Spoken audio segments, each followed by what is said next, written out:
and express my solidarity with all those affected. The United Nations is mobilizing supplies and humanitarian teams, and we pledge to support national efforts to deliver emergency aid and support. Dear members of the media, I want to provide an update on the Ebola outbreak in the Democratic Republic of the Congo, along with an urgent appeal to step up action to get it under control. My main message is this: the outbreak is the fastest growing Ebola epidemic on record. It is growing faster and wider than the response to contain it. But it can be stopped. We know how to contain Ebola, how to interrupt transmission, and how to save lives. But we must also overcome another virus, the virus of indifference. Because international attention, political focus, and resources are still lagging behind the reality unfolding on the ground. The Ebola crisis is first and foremost a human tragedy affecting families and communities on an extraordinary scale. It is now the largest Ebola outbreak in the history of the DRC. And as of August 25th, 5,713 cases have been confirmed, claiming 2,744 lives. And with about 500 new cases being reported every week, the outbreak continues to expand across a vast area, with women and children being hit especially hard. The challenge is immense.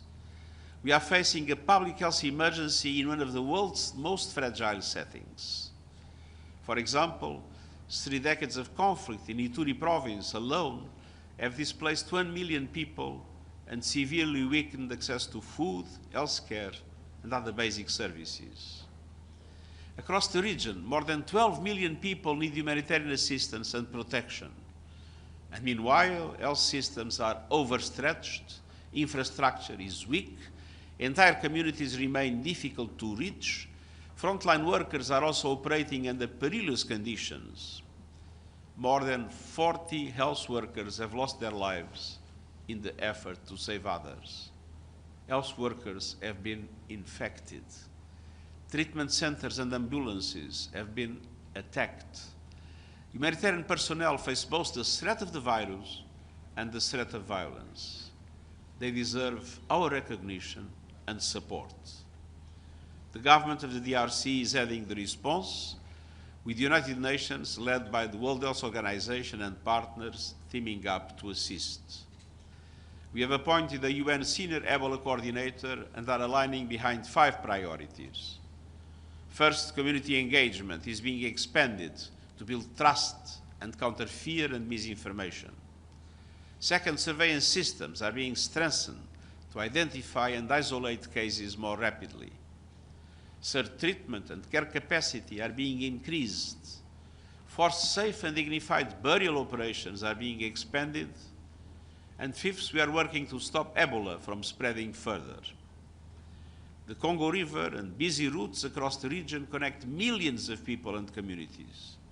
And so we are reinforcing preparedness and coordination with South Sudan and the Central African Republic.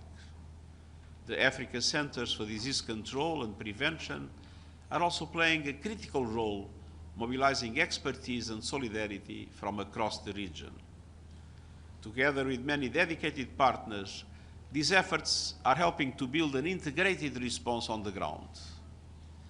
But let's be clear. Every gap in funding and operational support makes the Ebola response more challenging. We are doing everything possible to invest in that response, including through more than $80 million from UN pooled funds and support from partners.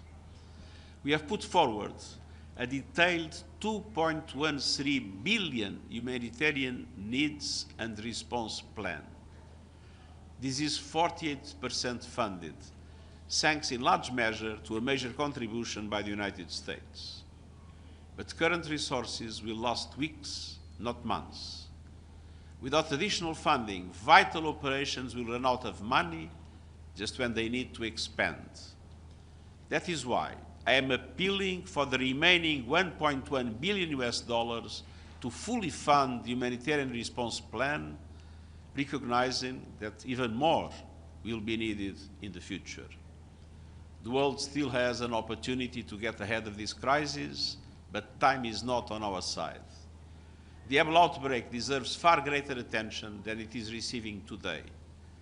The communities affected deserve far greater assistance, and the response deserves far greater support. The world has the knowledge, the means, and the resources to stop this outbreak. It's time to summon the collective determination to act before the cost becomes more deadly, more difficult, and more expensive. Thank you. Thank you. Valeria? Thank you so much. Good morning, Mr. Secretary General. So the US is planning to the payment of $725 million of the budget that still they owns to the UN. Do you have any update on when the UN will receive it? Is there any news about it? Thank you so much. You are referring not to Ebola, but to... In general, the $725 million that the US, they said that they are planning. According to our information, this will be very soon. Thank you. Murad? Thank you. On Syria, if I may, the Syrian Democratic Forces, the Kurdish organization, yesterday announced it dissolving itself to integrate with the Syrian government. How do you see such a step, Mr. Secretary General? I do believe that it is extremely important in a country that has a diversity that is a richness, that diversity is recognized, but at the same time that the country becomes united.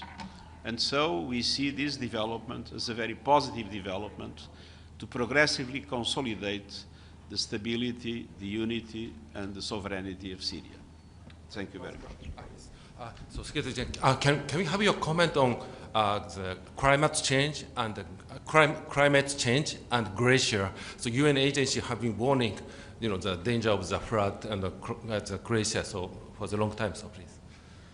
Well, I have seen in my visit to Nepal how glaciers are receding and, of course, weakening, and the dramatic impacts of climate change in this regard.